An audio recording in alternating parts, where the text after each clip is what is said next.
Bismillah ar-Rahman ar-Rahim. There is a misconception which prevails in regarding Islamic political directives, and that is that the Muslim ruler has the right to set aside the opinion of the majority, or in other words, he has the right to veto them. Now, this primarily is based, people base this opinion on a particular Quranic verse, and the verse is found in Surah Al-Imran. It reads thus, وَشَّاوِرْهُمْ فِي الْأَمْرِ فَإِذَا عَزَمْتَ فَتَوَكَّلْ عَلَى اللَّهِ إِنَّ اللَّهَ يُحِبُّ الْمُتَوَكِّلِينَ. And consult them in the affairs of state. Then, when you have taken a decision, put your trust in Allah, for Allah loves those who trust Him. So, on the basis of this verse, it is generally considered that a Muslim ruler has the right to set aside the opinion of the majority. Now, it is all important to note the fact that whenever we interpret a verse, it is essential to interpret it in the light of its context. We must see and we must analyze the whole context in which a verse has come. Now, if we analyze this verse where it occurs in Surah Al-Imran, we know that it occurs during the section in which a comment is being made on the events which ensued in the Battle of Uhud and what happened there.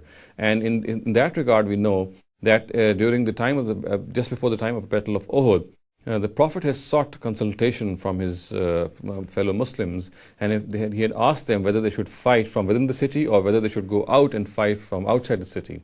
Now, it is known that many hypocrites or many munafiqun held the opinion that they should fight from within the city. And on the other hand, the strong Muslims, they had the opinion that they should go out and fight. And so did the Prophet hold this opinion. And ultimately, this opinion prevailed, and the Prophet and the Muslims, they went out of the city to fight.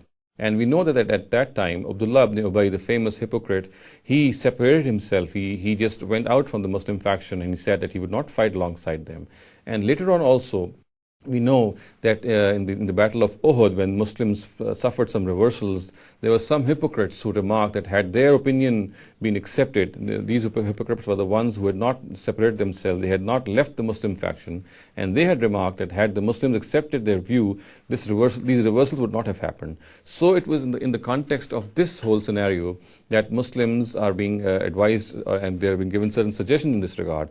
And the Prophet is being told that in spite of all this, he should still continue to consult these munafiqeen, these hypocrites, because we know that in Medina, the munafiqun or the hypocrites, they had been given a particular time of respite. They had not been exposed until the very end, so that if there was anything in them left to accept faith, that should be given the full opportunity.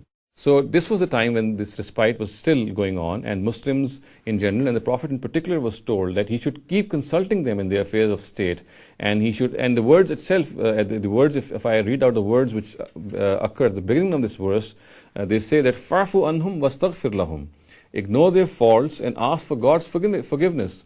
So if we take the context into account, it becomes absolutely clear that this verse relates to the hypocrites in the time of the Prophet, and the Prophet is told that he should keep consulting them in the affairs of state, because this was a time when the respite had still been given to these hypocrites and they were not yet to be exposed. He should keep consulting them, and he should ignore their faults, and when he decides upon a particular issue, he should put his trust in God. فَإِذَا عَزَمْتَ فَتَوَكَّلْ اللَّهِ. So in other words, we can say that this verse has no bearing at all on the Muslim political system at all. This is a particular verse which relates to the hypocrites in the time of the Prophet, to a particular situation which the Prophet was told to deal with in a particular manner. As far as the Muslim political law is concerned, it is absolutely certain. It says, "Amruhum shura bainahum."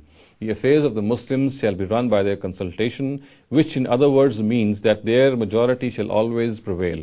And in other words, the opinion of the majority shall always prevail. Even the Muslim ruler, he shall be bound by the opinion of the majority. He cannot veto them. He cannot set aside the opinion of the majority.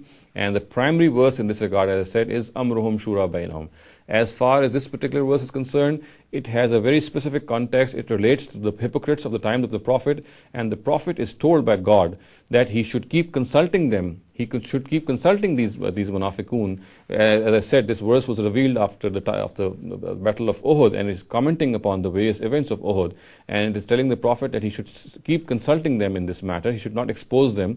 He should not sever them from the Muslim community. He should keep consulting them. He should keep asking for God's forgiveness regarding them. And when he has decided upon a particular matter, then he must enforce that. So, as I said, that this verse has a very specific context. It does not deal with any situation with any directive which says that a Muslim political ruler has the authority to veto the opinion of the majority.